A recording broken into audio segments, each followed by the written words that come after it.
So hello everyone, welcome to BAJIRAO IAS Academy, the Hindu News Analysis.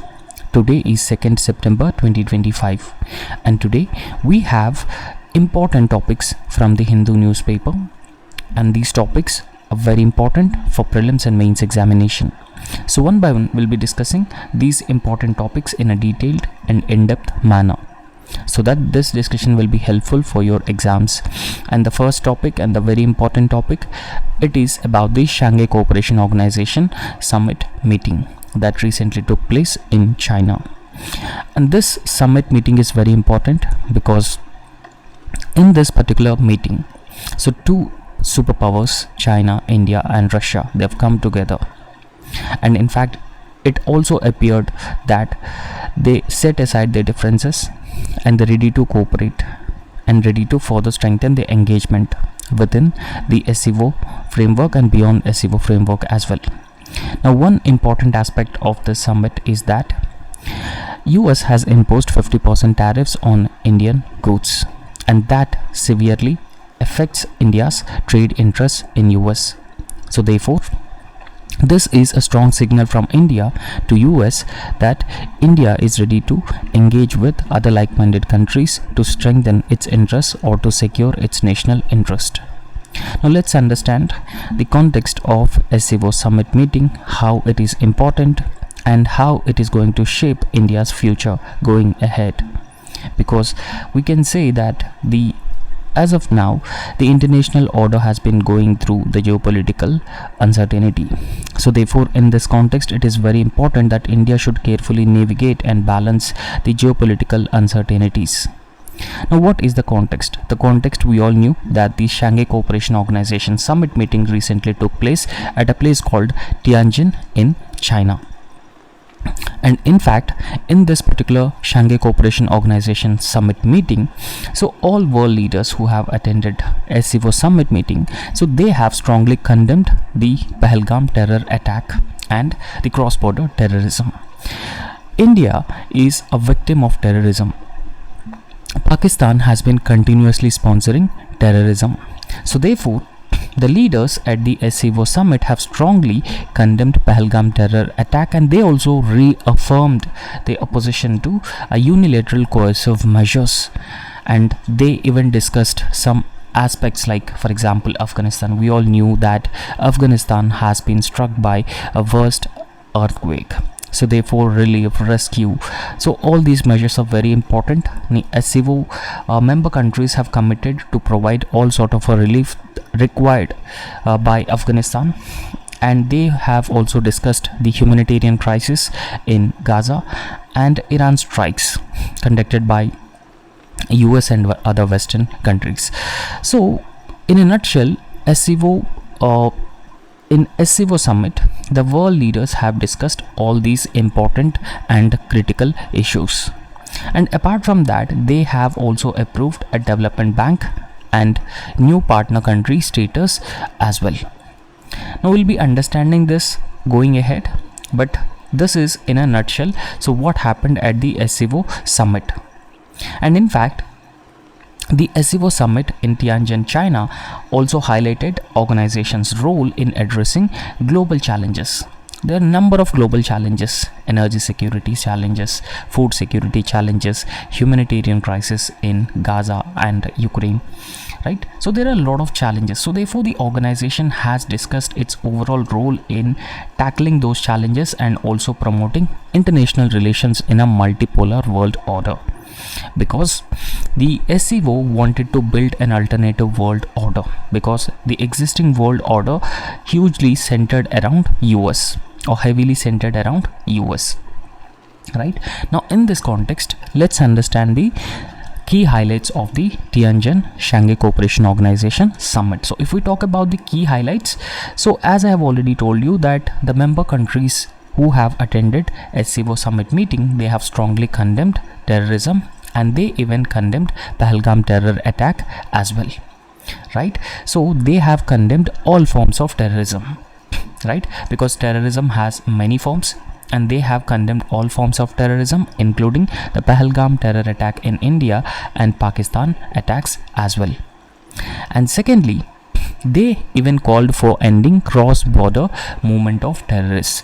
Now, in fact, India has been time and again raising the issue of cross-border terrorism, because Pakistan is a sponsor of cross-border terrorism into India.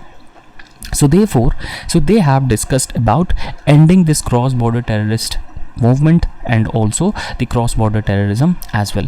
Now remember that it is a huge success for India. So Prime Minister Narendra Modi personally attending SCO summit after 2018 and also making sure that this SCO leaders discussed these issues where India's interests are involved is a huge success for India. Now apart from that, the Shanghai Cooperation Organization summit, the leaders have also reaffirmed the fight against terrorism, separatism, extremism, and they consider these as a key security challenges. And also remember that terrorism, separatism and extremism are some issues that most of these SCO members have been facing. Now in this backdrop, all these countries have been coming together and discussing these critical challenges is a significant step. Now let's understand what are the global issues which have been discussed by the Shanghai Cooperation Organization summit meeting. Now in fact, they have opposed a unilateral coercive measures. Now when I say unilateral coercive measures, so US has indirectly imposed sanctions on unilaterally imposed sanctions on India. For example, 50% tariffs on Indian goods which are exported to US. So these tariffs are considered as a unilateral tariff or sanctions on India. So the reason that US has been giving for imposing such tariffs is that India is indirectly responsible for Russia's aggression on Ukraine, because India has been purchasing Russian oil and therefore India has been indirectly financing Russia to wage a war against Ukraine. So because of this reason, US has imposed 50% tariffs to coerce India stop buying Russian oil. And the second reason that they have been giving is the trade surplus that India has been enjoying with US. Now US is one of the largest trading partner for us, so therefore we have a huge trade surplus. Now when I say trade surplus, so we have been exporting more goods rather than importing. So this is the second reason for imposing 50% tariffs, but anyway they are unilateral tariffs. And they have also expressed caution over Gaza war, and they even condemned the civilian casualties and the humanitarian crisis in the Gaza. And apart from that, India even joined other countries in condemning Israel and US strikes on Iran. So that took place on June 2025. And apart from that, so they even discussed Afghanistan's peace process, emphasizing on inclusive governance and the disaster management cooperation as well, because Afghanistan is recently struck by a strong earthquake of a magnitude of 6. So therefore they have even discussed this Afghanistan peace process, along with that the disaster management cooperation within the Afghanistan and inclusive governance. So these are the main issues that the Shanghai Cooperation Organization has discussed. Now what is the China's role in this context? So if you look at the China's role in this context in SCO summit, Xi Jinping criticized the Cold War mentality of certain Western powers, including US and other European Union countries, and even the global bullying behavior. For example, the 50% tariffs on Indian goods is a symbolic of the bullying behavior of US. So therefore, Xi Jinping criticized the Cold War mentality and also the bullying behavior of countries like US. And in this Shanghai Cooperation Organization meeting, so China has proposed global governance initiative, and this global governance initiative would promote fairness, sovereignty, multilateralism, and even the sustainable development dimension as well, right? This is the role that China can actually play in Shanghai Cooperation Organization going ahead. So let's understand the institutional developments and the expansion of the Shanghai Cooperation Organization. Now in fact, the Shanghai Cooperation Organization merged dialogue partner and observer into one single status, right? So earlier dialogue partners were different and observers were different. Now SCO merged both these categories into one single status, Now recently, Laos, a Southeast Asian country, added as a new partner, and now the total 27 members, and within 27 members 10 are member countries of Shanghai Cooperation Organization and 17 are partner countries. And let's understand SCO Development Bank that they have created. Now, in the Shanghai Cooperation Organization meeting at Tianjin, member countries have agreed to establish a development bank long sought by the China. And in fact, China wanted to establish a development bank. And in fact, the aim of the Shanghai Cooperation Organization Development Bank is to finance infrastructure, further strengthen connectivity, developmental projects across Eurasia, thereby supporting economic integration through innovative financial mechanisms. So this is how the Shanghai Cooperation Organization Development Bank is going to ensure the overall integration of the Eurasian region.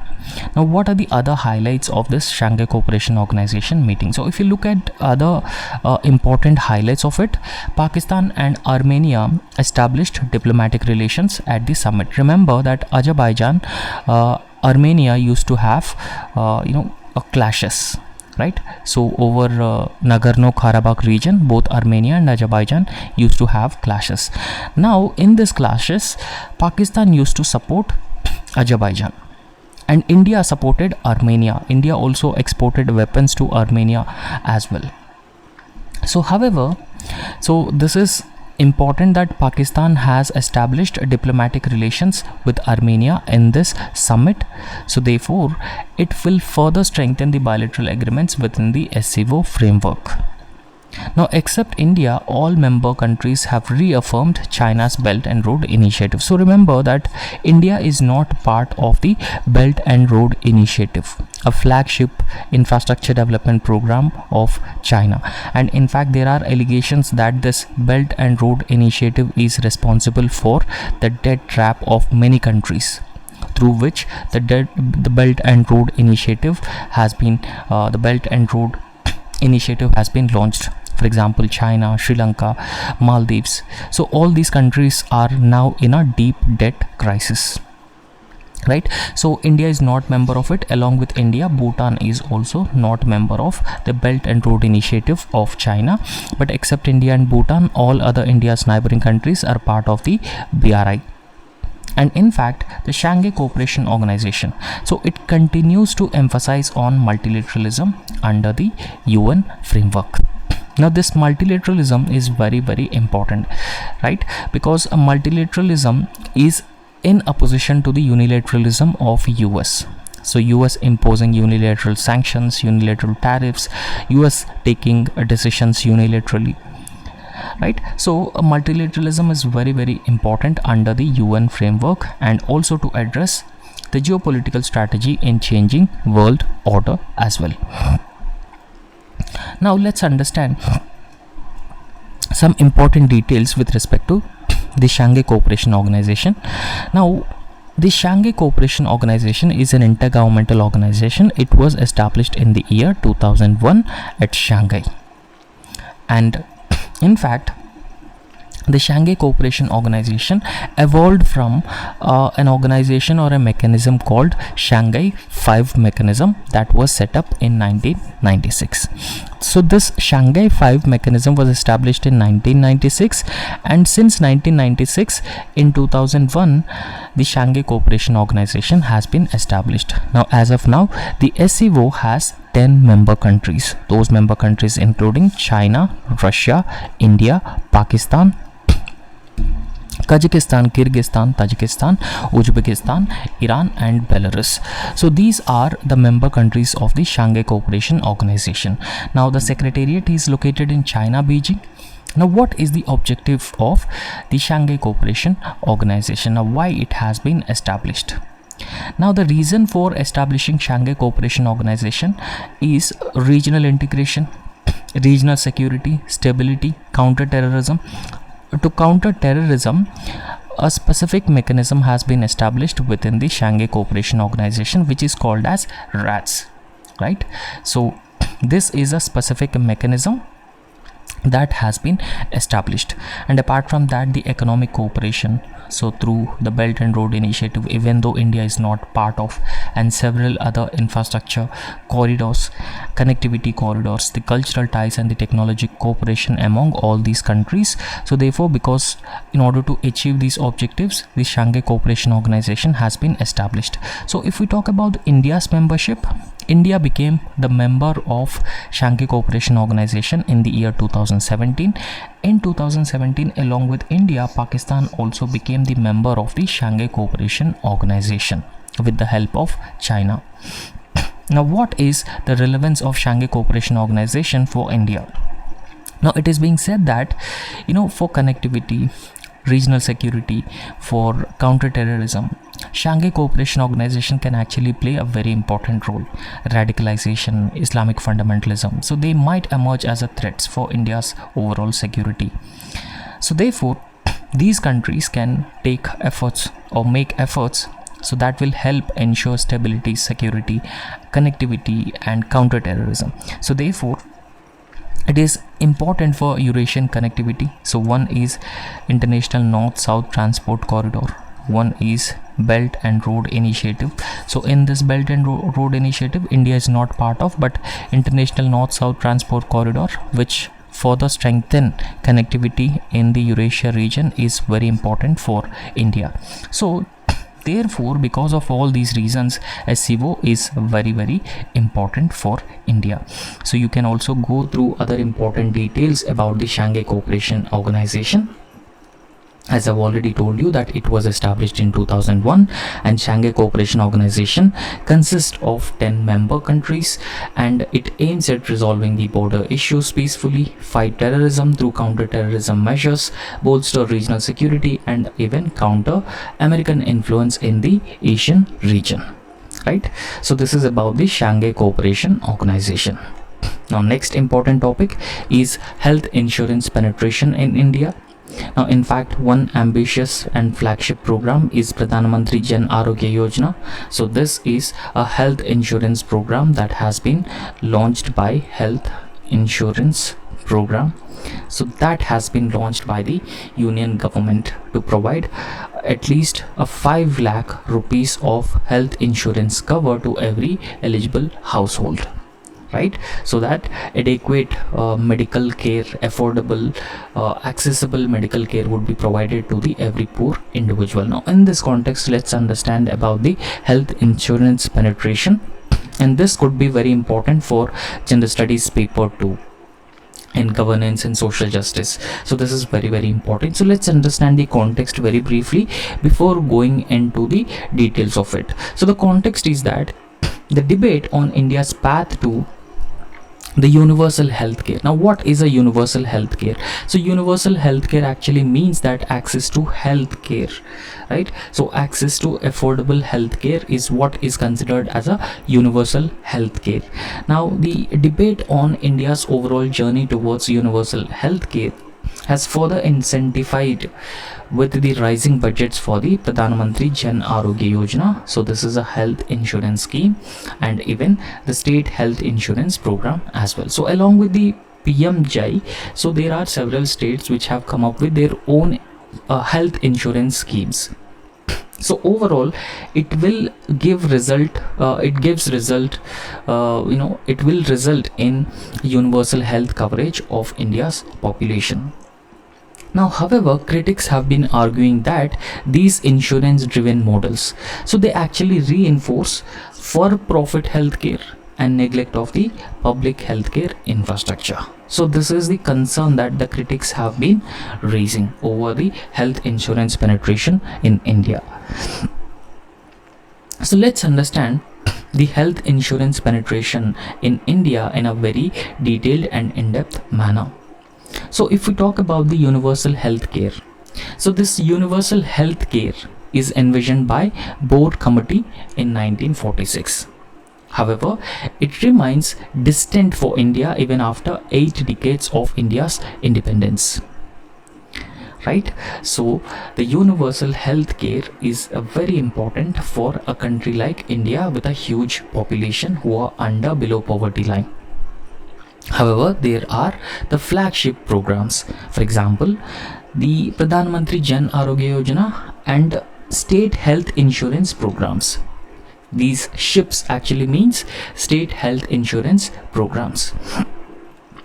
So these health insurance programs, both center and states, have expanded the formal coverage to over 80% of the population. However, they even raise questions about sustainability, equity, and future of India's public health system. Right? So these are the critical questions that are being raised by the experts about the penetration of health insurance. Despite 8 decades of India's independence, we are not able to ensure universal health coverage to all the population in India. So despite the health insurance schemes like PMJAI and state health insurance programs, the coverage, the formal coverage to over 80% of the population, they actually raise several questions about the sustainability, equity, and future of India's overall public health system. Now let's understand the growth of health insurance in India. Right, so there's some data with respect to growth of health insurance. So let's try and understand the data. Now, as I've already told you that PMJAI, so that has been launched in the year 2018, it provides 5 lakh rupees of health insurance per household, and it aimed to cover 58.8 crore individuals 23-24 data. So however, several states also run the parallel health insurance programs, which are being called as the SHIPs, state health insurance programs, and they, along with the PMJAI, cover similar population with budgets of around 16,000 crore. However, the combined expenditure for health insurance around 28,000 crore annually, growing at 8 to 25% in real terms.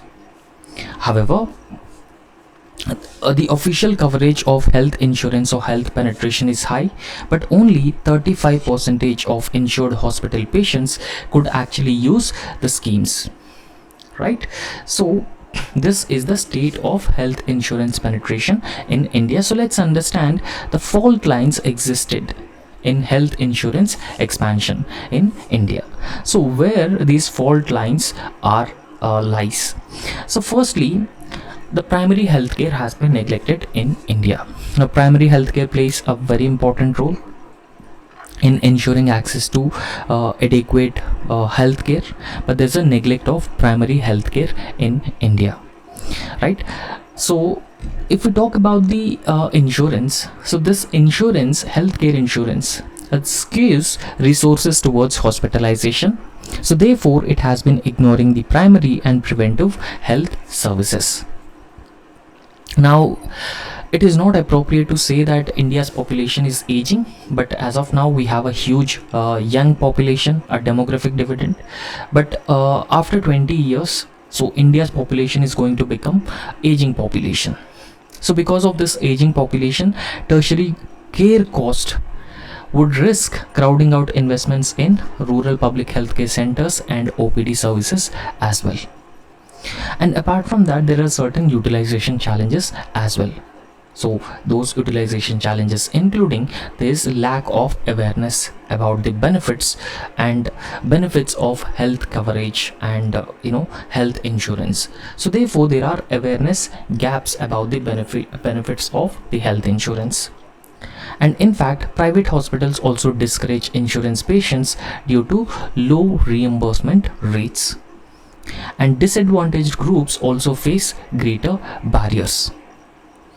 And apart from that, there is a discrimination in care as well. So if we talk about the discrimination in care, public hospitals prefer insured patients, so that actually requires extra funds, and private hospitals prefer uninsured patients, and it leads to inequity within the healthcare system as well. Right? So apart from that, there's chances of fraud and corruption within the health insurance as well.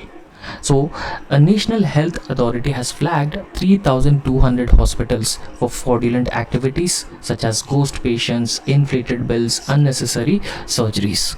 So therefore there is a huge chance for corruption and fraud as well. And in addition to that, weak audit systems, lack of transparency in scheme portals. So these are the other major challenges in the health insurance expansion in India. So let's understand another very important topic, which is about the noise pollution in India. So noise pollution is also a major pollution challenge that India has been facing, and it is associated with several healthcare risks as well. So this is very important for the gender studies paper 3. So let's understand about the noise pollution.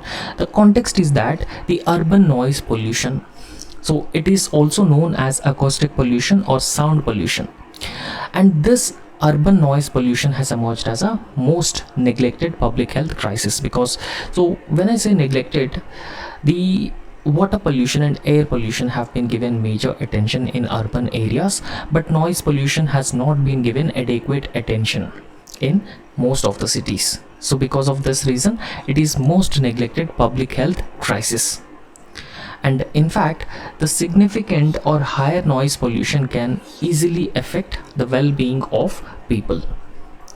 However, cities like Delhi and Bengaluru, so they regularly record 65 to 70 decibels near schools and hospitals.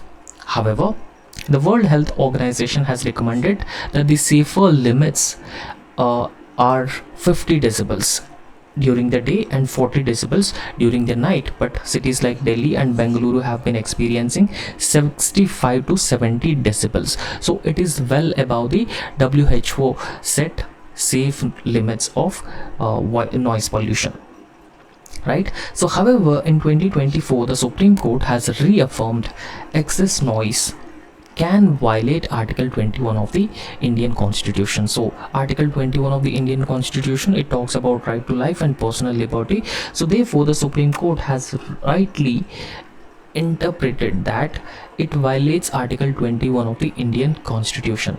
And in fact, there are number of other rights which are included as part of Article 21 of the Indian Constitution. So therefore this Article 21 is a broader right. Right, so therefore it highlights the urgent need to reduce noise pollution in urban areas. So first of all, we will understand key legal frameworks which are in place about noise pollution and the constitutional provisions as well. So firstly, if we talk about the key legal framework about noise pollution regulation and control rules 2000. So the decibel limits for industrial, commercial, residential and silence zones, right? So there is a certain limit for the industrial zone, commercial zone, residential zone. So therefore those are safe limits, and the respective authorities need to maintain that those levels are in place. And the Central Pollution Control Board has also come up with regulations in 2015 or guidelines in 2015. So a sensor placement at ear level for accurate measurement of ambient noise levels. And apart from that, noise monitoring network aimed at a comprehensive noise mapping as well. So this noise monitoring network has been established in the year 2011. Right, so it ensures a comprehensive noise mapping and monitoring. So this is the legal framework. So however, if we talk about the constitutional provisions which deals with the noise pollution, Article 21 we have just discussed. So excess noise pollution is a violation of Article 21, right to life and personal liberty. Article 48A, so this is part of Directive Principles of State Policy. So it states that state must protect the environment. So therefore we can also include that noise pollution is implicitly part of this particular provision. And Article 51A subclause G, so which is a fundamental duties. So duty of citizens to safeguard the environment, right? So let's understand the impacts of environmental noise in Europe. So there are a lot of problems: heart diseases, premature mortality, cognitive impairment of children because of the noise pollution, high annoyance and sleep disturbance. And in fact it also affect the wildlife as well, the wildlife behavior as well. So therefore noise pollution is a serious challenge that has to be immediately addressed. So what are the challenges in tackling noise pollution? So there are certain challenges which are existing in dealing with the noise pollution. Now there's a lack of coordination. Even though there are number of organizations and agencies that have been established, but there is a lack of coordination, and these organizations have been working in silos, right? So this coordination is very, very important. So whatever central agencies which are being established, so those central agencies must coordinate with each other to prevent noise pollution or control noise pollution. So noise rules 2000, so they don't reflect contemporary urban dynamics and transportation noise issues as well. And lack of penalties and full follow-up of violations of noise pollution thresholds. And noise normalized as part of city life as well. Now in fact it is believed that noise is very often associated with the cities, and it becomes part of the cities, right? So it becomes a normal behavior in cities. And in cities there is also a limited public outrage over the environmental noise exposure. People are not adequately aware about this, the negative consequences about this. So because of that reason, so there is a limited public outrage over the environmental noise exposure. And apart from that, people are also unaware about the permissible decibel limits of health effects of acoustic pollution. And noise is seen as a soft issue compared to air, water pollution. And honking, loudspeakers, so they deeply entrenched social and religious life, and therefore it has been contributing to road and traffic noise very often in cities. So poor quality sound level meters and scattered data, so they are also hindering the effective noise mapping in urban areas. So these are the major challenges, right? So which are existing, and all these challenges have to be dealt with through coordination among the multiple agencies. And apart from that, the noise rules need to look at the modern needs, and they need to be revamped completely. And there is a need for strong penalties for violation of the noise rules. And apart from that, public need to be adequately aware about the safe limits of noise exposure. So all these measures have to be put in place to deal with the noise pollution problem. So the next important topic is recently a petition has been filed in the Supreme Court, and this petition has been asking that the minority educational institutions should be exempted from the RTE provisions. So RTE is a Right to Education Act. So Right to Education Act 2009. So this Right to Education Act has mandated that 25% of the seats in every educational institution must be reserved for the economically weaker sections, right? So this is what the Right to Education Act has been telling every educational institution, right? So Supreme Court says that RTE exemption to minority educational institutions should be revised. Now why it is in news? So let's understand about this.